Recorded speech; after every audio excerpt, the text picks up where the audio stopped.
Maya Robinson stood before the towering iron gates of the Moretti estate, clutching her worn handbag as the cold October wind whipped through her thin thrift store dress. The mansion loomed ahead like a fortress from a Gothic novel, all gray stone and dark windows that seemed to stare down at her with judgment. She smoothed her hair, trying to tame the curls that refused to behave, and looked down at her sneakers. They were scuffed, white canvas turned gray by the city streets, a stark contrast to the pristine gravel driveway that crunched beneath her feet as the gates buzzed open. Inside, the foyer was even more intimidating. It was a cavern of black marble and crystal chandeliers that offered no warmth. Mrs. Higgins, the head housekeeper, stood at the top of the stairs like a statue carved from ice. She didn't offer a handshake. Instead, her eyes swept over Maya's outfit, the frayed coat, the colorful scarf that had seen better days, with a look of pure disdain. "Mr. Moretti is a very busy man," she said, her voice dripping with disapproval. "He barely has time for qualified candidates, let alone." She let the sentence hang, the implication clear. Someone like you. Maya was led into a study that smelled of leather and expensive cigars.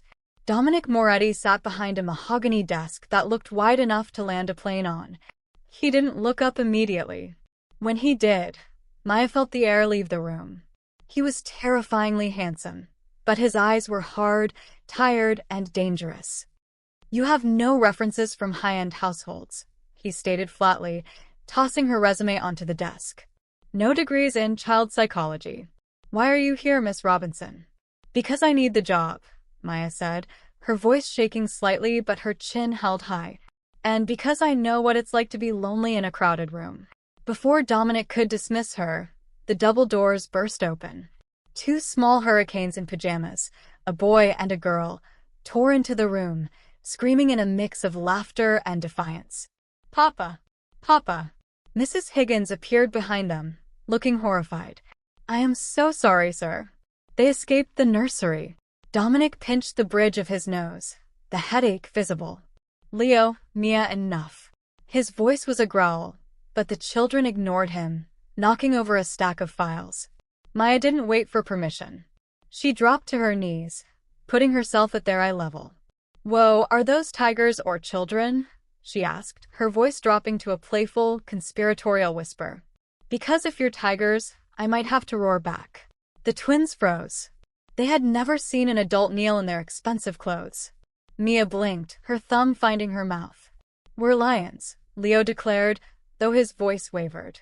Maya smiled, a genuine warm expression that lit up her face. "Lions. Even better. Lions know how to be quiet hunters, don't they?" Within seconds, she had them engaged in a silent game of stalking prey, their chaos transforming into giggles. Mrs. Higgins stepped forward, looking triumphant. "I will escort her out, sir." Clearly, she is unable to control the environment. "No," Dominic said. The single word silenced the room. He was looking at his children, who were currently clinging to Maya's hands, fascinated by her colorful scarf. He looked at Higgins, then back to Maya. "You're hired." Mrs. Higgins gasped, but Dominic ignored her.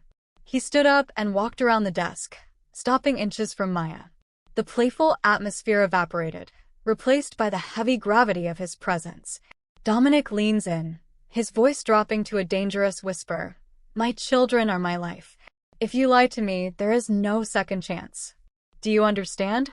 2 weeks into the job, the mansion still felt like a fortress, but tonight, the storm battering the windows made it feel more like a prison. Rain lashed against the glass in angry sheets, and the wind howled through the chimneys of the sprawling Long Island estate. Maya sat on the edge of her bed, still dressed in her simple flannel pajamas, listening to the house groan. The silence of the hallway was heavy, enforced by Mrs. Higgins' strict schedule. Just that morning, the housekeeper had scolded Maya for hugging Leo when he scraped his knee. "We do not coddle them, Miss Robinson," she had sneered. "They must learn resilience, not dependency. Mr. Moretti pays for discipline, not sentiment." A crack of thunder shook the floorboards, loud enough to rattle the teeth in Maya's skull. A second later, the screaming started. It wasn't just a cry of fear, it was the terrified, heart-wrenching wail of children waking up to a world they thought had abandoned them. Maya didn't think about the rules. She didn't think about Mrs. Higgins' warnings or Dominic's lecture on protocol. She was out the door and sprinting down the dark corridor barefoot, her feet slapping against the cold marble. She burst into the nursery to find Leo and Mia huddled together in the center of the room, their eyes wide with panic, illuminated by the flashes of lightning. "Mama," Mia sobbed, reaching for a ghost that wasn't there. I'm here," Maya whispered, scooping them both up. She sank into the rocking chair, pulling the trembling children against her chest. They felt so small, their hearts hammering like trapped birds against her ribs. "Sure, it's just the sky talking loud," she soothed, rocking them gently. When the sobbing didn't stop, she began to hum. It was a slow, deep melody from her childhood church in the Bronx. Amazing Grace. Her voice was low and rich, filling the shadows with a warmth that the expensive heating system couldn't replicate. "I once was lost, but now I'm found." She was so lost in the song she didn't hear the door open. Dominic stood in the doorway, his silhouette imposing against the hallway light. He was shirtless, wearing only pajama pants, and in his right hand, a silver pistol was raised, ready to fire at an intruder. He froze when he saw the scene.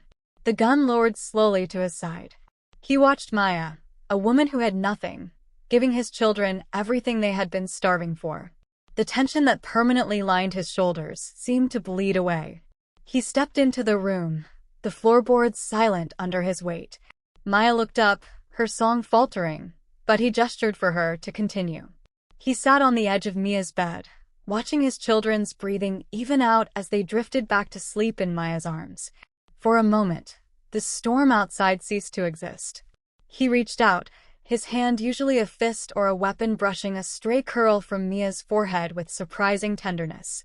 "They haven't slept through a storm since their mother died," he said, his voice rough with sleep and something else, grief perhaps. "They just needed to know they weren't alone in the dark," Maya replied softly. Dominic looked at her then, really looked at her, seeing the fierce protection in her eyes. He stood up, tucking the gun into his waistband, the spell broken but the memory of it remaining. He walked to the door, his face returning to its mask of stone. As he leaves, Dominic pauses at the door. "Mrs. Higgins says you lack discipline. I say you have something she never will. Good night, Maya." The peaceful rhythm of the house was shattered mid-November when the security detail doubled, and Dominic's eyes grew darker with worry. The usual quiet hum of the estate was replaced by the low murmur of men in dark suits speaking rapid Italian into earpieces, checking the perimeter fences every hour. Maya could feel the tension vibrating in the walls, a silent frequency that made the hairs on her arms stand up. Dominic called her into his study on a Tuesday morning. He wasn't sitting behind his desk. He was standing by the window, watching the gray sky with a predator's intensity. He didn't waste time with pleasantries. "I have to go to Chicago," he said, turning to face her. "A dispute requires my personal attention." He walked over to the desk and slid a small, sleek black phone across the mahogany surface. It was heavy, devoid of any brand logo, and looked colder than the winter air outside. "Take this." Maya hesitated before picking it up. "I have a phone, Mr. Moretti." "Not like this one," he corrected sharply. "It's encrypted. It cannot be tracked by anyone but my team. The single button on the side calls me directly. Use it only for emergencies involving the children or yourself." Maya took the device, feeling the weight of it. It felt less like a gift and more like a weapon. As she left the study, she nearly collided with Mrs. Higgins, who was lurking in the hallway shadows under the pretense of dusting a vase. The housekeeper's eyes locked onto the device in Maya's hand, narrowing with a toxic mix of suspicion and jealousy. "Special privileges already?" Mrs. Higgins whispered, her voice like sandpaper. "Don't think a few expensive trinkets make you one of us, girl. You're still just the help." 3 nights later, the silence of the kitchen was broken not by the front door, but by the heavy, uneven tread of boots on the tiled floor. Maya, who had come down for a glass of warm milk, froze. Dominic stood by the kitchen island, gripping the granite countertop so hard his knuckles were white. He was breathing heavily, a sheen of sweat on his forehead despite the drafty room. He was still wearing his white dress shirt, but his tie was gone, and a dark, wet crimson stain was spreading rapidly across his collar. Most people would have screamed. Maya simply set her glass down and retrieved the first aid kit from the pantry shelf. "Sit," she ordered, her voice steady, betraying none of the fear hammering in her chest. Surprisingly, the man who commanded armies obeyed her without a word. He sat on the bar stool, wincing as she peeled back the collar to reveal a nasty graze along his neck, a bullet that had missed by mere inches. She worked in silence, cleaning the wound with antiseptic. He hissed in pain but didn't pull away. For the first time, the barrier between them dissolved completely. He wasn't the terrifying Dawn, and she wasn't the nanny from the Bronx. They were just a man in pain and a woman with hands gentle enough to heal him. As she applied the bandage, she felt his gaze burning into her, intense and searching. "You didn't ask what happened," he murmured, his voice rough. "I don't need to know," Maya replied, closing the kit. "I just need to know you're safe enough to be their father tomorrow." Dominic catches her hand. "The Christmas charity gala is next week. I need you there. Not as staff, but to look after them. The world needs to see we are strong." The fragile peace of the mansion was shattered on a Tuesday morning, not by a gun, but by the cold, triumphant click of Mrs. Higgins' heels on the marble floor.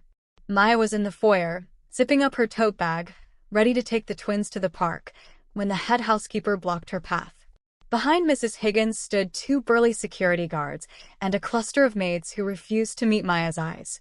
"Empty your bag, Miss Robinson," Mrs. Higgins demanded, her voice echoing off the high ceilings. Maya blinked, confused. "Excuse me, don't play innocent. Mr. Moretti's diamond watch is missing. We are checking everyone." Before Maya could protest, Mrs. Higgins snatched the worn canvas bag and upended it. Crayons, a spare pacifier, and a water bottle clattered onto the floor. Then, with a heavy thud, a platinum watch encrusted with diamonds tumbled out. A collective gasp rippled through the watching staff. "I knew it," Mrs. Higgins sneered, her face twisted in victorious delight. "You people always think you can help yourselves to what isn't yours." She turned to the guards. "Escort this thief off the property immediately. I will inform Mr. Moretti that the trash has been taken out." Maya stood frozen, her blood running cold. It was a setup, clumsy but effective. She looked at the guards moving toward her. She could argue, scream, or fight, but she knew how this looked. With tears stinging her eyes, she lifted her chin, choosing dignity over a scene. "I didn't take it," she said quietly, turning toward the heavy oak doors. But before she could take a step, a piercing shriek tore through the air. "No, Maya." Leo and Mia were sprinting down the grand staircase, their small feet pounding against the steps. They didn't stop. They launched themselves at Maya, wrapping their arms around her legs, burying their faces in her coat. They were wailing a raw, terrified sound that wasn't just a tantrum, but the sound of hearts breaking. "Don't go! Don't go!" Mia sobbed, her little fingers clutching Maya's skirt so tightly her knuckles were white. "Papa, no. Papa." The heavy double doors of the study slammed open. Dominic Moretti stormed into the foyer, his presence sucking the oxygen out of the room. "What is the meaning of this?" he roared, his eyes scanning the chaotic scene, the spilled bag, the watch on the floor, the smug housekeeper, and his hysterical children clinging to the nanny. "I caught her red-handed, sir," Mrs. Higgins said, pointing a shaking finger at the watch. "Stealing from you. After everything you've done for her." Dominic walked slowly toward them. The guard stepped back fearfully. He looked at the watch, then at Mrs. Higgins, and finally at Maya, who was stroking Leo's hair, trying to calm him despite her own tears. He saw the way his children looked at her not as a servant, but as their safety. He knelt in front of Maya, ignoring everyone else. "Did you take it?" "No," Maya whispered, meeting his dark gaze without flinching. Dominic held her stare for a long second, searching for the lie he had warned her about. He found only fear and honesty. He stood up, his face impassive, and turned to the young maid trembling behind Mrs. Higgins. "You were the only one in my room this morning besides me," he said coldly. "Leave. Now, before I forget that I am a merciful man." The maid burst into tears and ran. Dominic turned to Mrs. Higgins, his voice dropping to a lethal whisper. "My children don't cry for thieves, Mrs. Higgins. Do not mistake my patience for blindness." He took Maya's hand, pulling her and the children close. Maya is attending the gala with us tonight. Get out of my sight. Mrs. Higgins, humiliated and vengeful, retreats to the kitchen pantry. Shaking, she types a text to a rival mobster. They will be at the Rothman Gala tonight. She will be with them. When Maya stepped out in the sapphire blue gown Dominic had sent to her room, the silence in the foyer was absolute. Even the shadows seemed to bow in reverence. The dress fit her curves perfectly, modest yet stunning, a stark contrast to the drab uniforms she usually wore. Dominic, waiting at the bottom of the stairs in a tuxedo that made him look like a prince of darkness, didn't say a word. He simply offered his arm, his eyes burning with an intensity that made Maya's breath hitch. The Rothman estate was a sea of diamonds and fake smiles. As they entered the ballroom, heads turned. Whispers rippled through the crowd like poisonous snakes, judging Maya's skin, her hair, her presence at Dominic's side. A socialite in pearls leaned in, sneering, "Since when does the help dine with the masters?" Dominic stopped. His hand settled possessively on the small of Maya's back, radiating heat through the silk. He leaned down, his voice a low rumble against her ear. "Ignore them. You are the only real thing in this room. Keep your eyes on me." The band struck up a waltz, but the music was cut short by the sharp, terrifying crack of gunfire. Chaos erupted. Champagne glasses shattered as the screaming started. Dominic shifted instantly from attentive date to lethal warlord. He didn't flinch. He grabbed Maya and the twins, shoving them toward a tapestry on the far wall. "Go," he roared over the noise of automatic weapons. "The service corridor leads to the panic room. Punch in the code I gave you. 10 to 24. What about you?"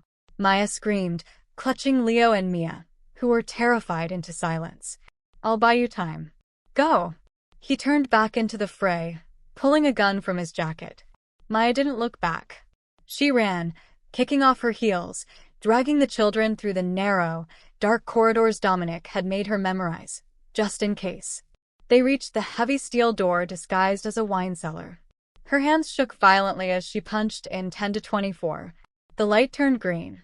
They tumbled inside, and the magnetic lock slammed shut with a heavy thud, sealing out the screams. The panic room was cold, lined with monitors and supplies. Maya pulled the twins into a corner, wrapping them in emergency blankets. "She'll play the quiet game," she whispered, her heart hammering against her ribs. She looked up at the security screens. One showed the ballroom in chaos. Another showed the corridor they had just fled. What she saw made her blood freeze. On the screen, Mrs. Higgins stood at the end of the hallway. She wasn't hiding. She was pointing. 3 men in tactical gear ran past her, following her finger directly toward the hidden wine cellar door. The phone Dominic gave her buzzed in her pocket, a text from him. "I'm coming. Don't open." But he was too far away. A high-pitched whining sound filled the small room. A drill. They were drilling through the lock. Maya looked around frantically. On the metal shelf, next to the water rations, sat a black Glock. Dominic had told her once, half-joking, "There's always a solution in the panic room." She grabbed the cold metal weapon. She had never fired a gun in her life. Her hands were trembling so hard she almost dropped it, but then she looked at Leo and Mia. They were watching her, their eyes wide with trust. She wasn't just a nanny anymore. She was the only thing standing between them and death. The drilling stopped. The heavy steel door handle began to turn slowly. Maya raised the weapon and whispered, "Close your eyes, babies." The door swung open, and Maya's finger tightened on the trigger, but she didn't fire, because the man standing in the smoke wasn't a killer, but a father. Dominic stood there, his tuxedo jacket gone, his white shirt stained with soot and blood, chest heaving. He took in the scene instantly. His terrifyingly brave nanny standing between his enemies and his children, a gun in her shaking hands. "It's me," he choked out, crossing the small space in 2 strides. "It's me, Maya." "Drop it." Maya sobbed, the adrenaline crashing out of her system, and the gun clattered to the floor. Dominic kicked it away and pulled all 3 of them into a crushing embrace. He buried his face in Maya's neck, breathing in her scent, shaking with a relief that brought the mighty Dawn to his knees. "I have you," he whispered fiercely into her hair. "I have you. It's over." The ride back to the mansion was silent, flanked by a convoy of police and private security. When they arrived, the house was already being purged. Dominic didn't hide the truth. Standing in the nursery, watching the exhausted twins sleep, he told Maya quietly, "Mrs. Higgins has been handled. She will never step foot in this state, let alone this house, ever again." He didn't elaborate, and Maya didn't ask. The cold finality in his tone was answer enough. He walked to the window, pulling an envelope from his pocket. "I've set up an account for you," he said, not looking at her. "Enough money to start over anywhere. California. Europe. Somewhere safe. My world. It almost got you killed tonight. I cannot ask you to stay." Maya took the envelope. She felt the thickness of the check inside: freedom, safety, a life without fear. Then she slowly tore it in half. And then in half again. Dominic turned, stunned. "Maya, be reasonable." "I don't want reasonable," she interrupted, stepping closer to him. "I want a family. Those children need me. And unless I'm misreading the way you looked at me in that panic room, you need me too." She reached up, placing her hand on his bruised cheek. "Danger is everywhere, Dominic. But love? That's rare. I'm not going anywhere." Dominic stared at her for a long moment, his defenses crumbling. He covered her hand with his, leaning into her touch. "Then you are no longer the nanny," he vowed, his voice thick with emotion. "You are the heart of this house." Months later, on Christmas Eve, the mansion was no longer gray. It was alive with gold lights and the smell of pine.